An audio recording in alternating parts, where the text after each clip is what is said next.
Yes students, good morning all of you. Students, in the previous lecture we have done the last topic, oxidizing power and anomalous behavior of fluorine. It means the last topic was anomalous behavior of fluorine. So now students, we are moving to the next topic, that one, reactivity towards halogen. Reactivity towards halogen. Halogens की basically reactivity देखनी है हमको, ठीक है ना। तो देखिए, सबसे पहले हम यहाँ पर देखेंगे एसिडिक स्ट्रेंथ, हेलोजेंस की एसिडिक स्ट्रेंथ के बारे में यहाँ पर डिस्कस करेंगे, ठीक है ना। तो देखिए एसिडिक स्ट्रेंथ, देखो एसिडिक स्ट्रेंथ की अगर हम बात करें, आपको पता है जो जल्दी H+ लूज करेगा वो ज़्यादा एसिडिक होगा, जो कम देर में H+ लूज करेगा, जो मतलब कि जल्दी से H+ लूज नहीं करेगा वो कम एसिडिक होगा। So order of acidic strength अगर हम देखें, HF जो है सबसे कम एसिडिक, उससे ज़्यादा HCl, उससे ज़्यादा HBr एंड उससे ज़्यादा HI। Why this order we will get? Because fluorine, chlorine, bromine, iodine, this is the increasing order of atomic size on moving top to bottom in a group of group 16। group 16 के ऊपर से नीचे चलते हुए fluorine से iodine की तरफ चलेंगे तो साइज इंक्रीज होता है। तो due to increase in size the bond length also increases, bond length बढ़ेगी, तो HI का जो है बॉन्ड लेंथ सबसे ज़्यादा होगी। Why? Because the atomic size of the iodine is greater, highest in its group, अपने ग्रुप के अंदर सबसे ज़्यादा हाईएस्ट होगा किसका? आयोडीन का। तो सबसे ज़्यादा हाईएस्ट लार्जेस्ट साइज होने की वजह से इसकी बॉन्ड लेंथ भी लार्जेस्ट है। तो जितना बड़ा बॉन्ड लेंथ होगा उतना इजीली उसको ब्रेक करना होगा, उसको ब्रेक करने के लिए उतना कम एनर्जी लगेगी, उसको ब्रेक करना उतना ही आसान होगा। So that's why HI release H+ more easily as compared to HF, HCl, HBr। so that's why HI is most acidic in its group, अपने ग्रुप में सबसे ज़्यादा एसिडिक होगा, उससे कम HBr, उससे कम HCl और सबसे कम HF, क्योंकि फ्लोरीन का साइज सबसे छोटा है। तो that's why bond length of the fluorine HF is very small, सबसे छोटी होगी। Is it clear? तो इसलिए सबसे कम एसिडिक होगा। Next factor is thermal stability. Thermal stability, अगर हम इसमें हीट अप्लाई कर दें, हीट ऐड करें तो क्या होगा? जो कम स्टेबल होगा वो जल्दी टूट जाएगा, जो ज़्यादा स्टेबल होगा वो ब्रेक नहीं होगा। तो बेसिकली आपको पता है बॉन्ड लेंथ की सबसे छोटी है HF की, तो सबसे ज़्यादा स्टेबल कौन होगा? HF होगा, उससे कम HCl, उससे कम HBr और सबसे कम HI, क्योंकि HI की बॉन्ड लेंथ सबसे ज़्यादा है तो हीट करते फटाफट से टूट जाएगा। नेक्स्ट वन आता है boiling point. Next one is boiling point. थोड़ा सा इसके अंदर इरेगुलर ट्रेंड मिलेगा हमको, ध्यान से समझेंगे। आप देखेंगे अगर HF, HCl, HBr, HI, इन चार में से HF जो है वो हाइड्रोजन बॉन्डिंग बनाने में कैपेबल होता है, it can form hydrogen bonding, but HCl, HBr और HI जो है हाइड्रोजन बॉन्डिंग नहीं बनाते हैं, ठीक है ना। वैसे तो देखो हम बॉइलिंग पॉइंट में क्या देखते हैं, जितना ज़्यादा मोलिकुलर मास उतना ज़्यादा बॉइलिंग पॉइंट। तो अगर हम बात करें HF, HCl, HBr, HI, ऊपर से नीचे आते हुए एटॉमिक मास बढ़ रहा है तो बॉइलिंग पॉइंट बढ़ना चाहिए था। तो increasing order of boiling point, तो सबसे ज़्यादा बॉइलिंग पॉइंट HI का होना चाहिए था, लेकिन सबसे ज़्यादा बॉइलिंग पॉइंट किसका होता है? HF का। कारण क्या है? कारण ये है क्योंकि HF के अंदर हाइड्रोजन बॉन्डिंग देखने को मिलती है, that's why it's boiling point is highest. So increasing order is HCl, HBr, HI and then HF। is it clear? Now next one is percentage of ionic character। percentage of ionic character, students, more the polar, it means more the polarity, more polarity कब ज़्यादा होगी? when there is a large electronegativity difference, more the electronegativity difference, more the electronegativity difference, more the polarity, so more will be the ionic character। so आप देख सकते हैं, अगर आप देखें फ्लोरीन, क्लोरीन, ब्रोमीन, आयोडीन, तो सबसे ज़्यादा इलेक्ट्रोनेगेटिव कौन होता है? फ्लोरीन, ठीक है ना। और ऊपर से नीचे आते हुए इलेक्ट्रोनेगेटिविटी घटती है, तो सबसे ज़्यादा इलेक्ट्रोनेगेटिविटी किसकी होगी? फ्लोरीन की।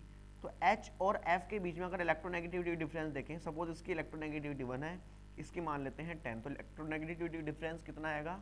9 आएगा।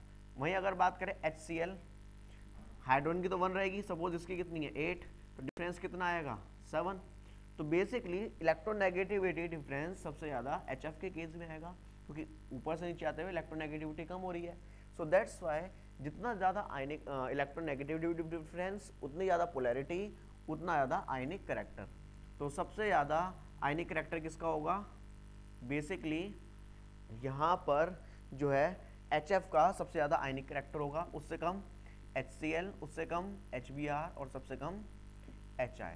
ये आपको आयनिक करेक्टर का ऑर्डर मिलेगा। Now second one is dipole moment.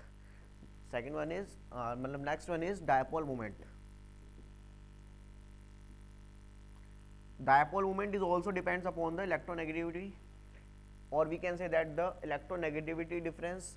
So HF has most electronegativity difference, or we can say the highest electronegativity difference. So that's why HF bond is more polar as compared to HCl।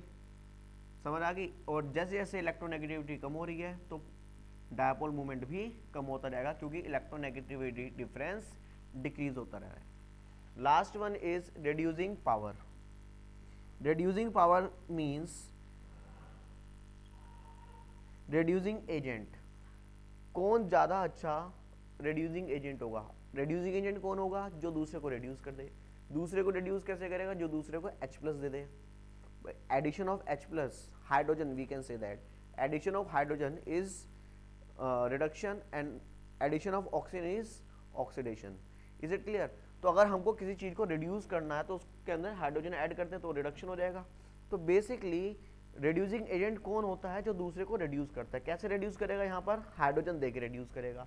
तो जो जिसको जितना जल्दी hydrogen देगा वो उतना अच्छा reducing agent होगा। तो यहाँ पर सबसे जल्दी हाइड्रोजन कौन दे सकता है?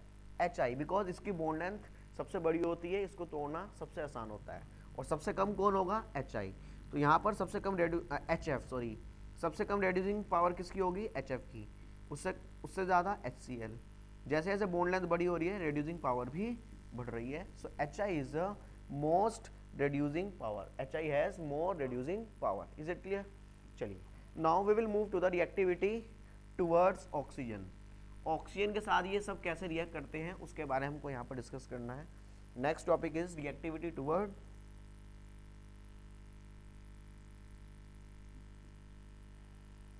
Reactivity toward oxygen. ऑक्सीजन की रिएक्टिविटी के बारे में यहाँ पर समझना है। तो देखिए अगर हम बात करें तो यहाँ पर जो सबसे ज़्यादा ऑक्साइड बनाता है वो कौन है? आयोडीन, उससे कम क्लोरीन और उससे कम ब्रोमीन। Is it clear? तो halogen form many oxide with oxygen but most of them are unstable. Generally कैसे होते हैं? वो अनस्टेबल होते हैं। Generally decreasing order of the stability of the oxide found by the halogen is this. तो सबसे ज़्यादा स्टेबल कौन सा होता है? आयोडीन के ऑक्साइड्स होते हैं, उससे कम क्लोरीन और सबसे कम ब्रोमीन के। Is it clear? चलिए decreasing order of stability of oxide.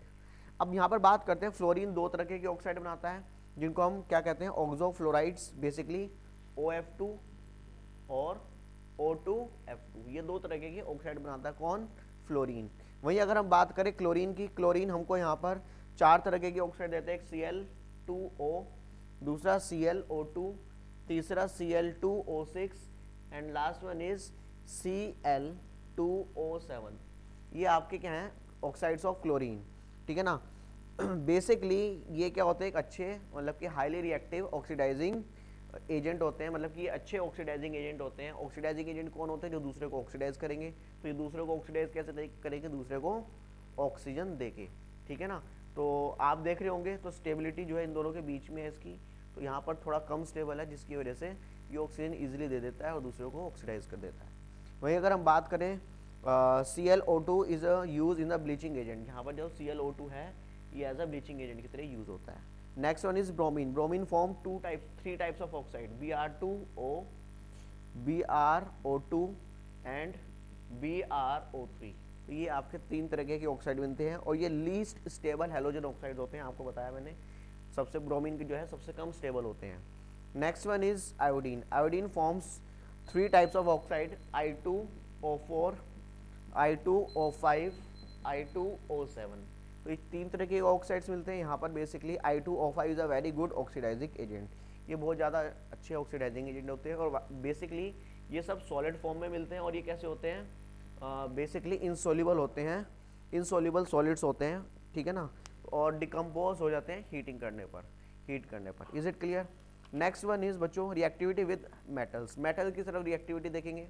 Metals जैसे कि मैग्नीशियम के साथ ब्रोमीन को रिएक्ट कराऊँ तो क्या बना लेगा, MgBr2। ऐसे Cl को रिएक्ट कराओ तो MgCl2 बना लेगा। Basically halogens react with metal to form halides, ठीक है ना। चलिए next one is ionic character की बात करें। अगर आप देखेंगे M कोई मेटल है, सपोज Mf, MCl, MbR और Mi।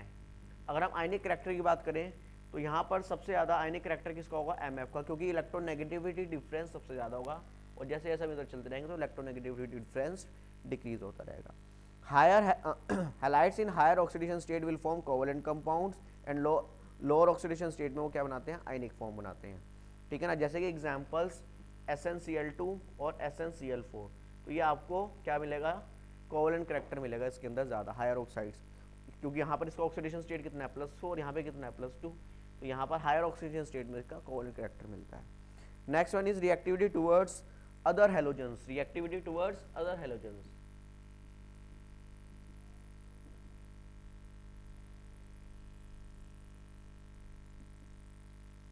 दूसरे हैलोजेंस की तरफ इसकी रिएक्टिविटी कैसी है।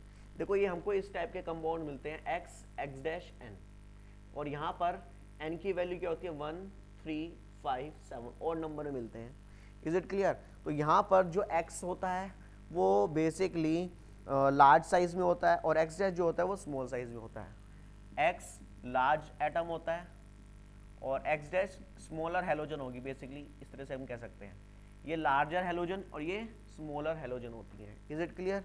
यहाँ पर आगे बात करेंगे all these are covalent compound. ये सब कैसे बनाते हैं, कोवलेंट कंपाउंड्स बनाते हैं, ठीक है ना। Inter halogen compounds are more reactive than halogen.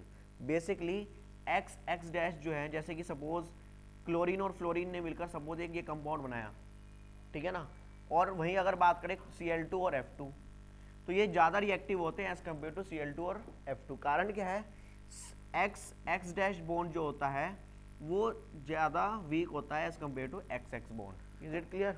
तो यहाँ पर क्योंकि ये आप ऐसे भी कह सकते हो ये ज़्यादा पोलर होता है, ज़्यादा पोलर होने की वजह से जल्दी टूट जाता है, जल्दी रिएक्ट कर जाता है। Is it clear? ये सारे डायटोमिक फॉर्म होते हैं, जो मेल्टिंग पॉइंट होता है little higher than those of halogen. अगर हम इसकी बात करें इसका मेल्टिंग पॉइंट ज़्यादा होगा एज कम्पेयर टू Cl2 और F2 से। Is it clear? तो इस तरीके से हम यहाँ पर बेसिकली हमारा हैलोजन की प्रॉपर्टीज कंप्लीट हो गई हैं। अब यहाँ पर कुछ कंपाउंड्स के बारे में बात करेंगे नेक्स्ट लेक्चर के अंदर। सो आज के लिए इतना करते हैं बच्चों। Okay, thank you all of you.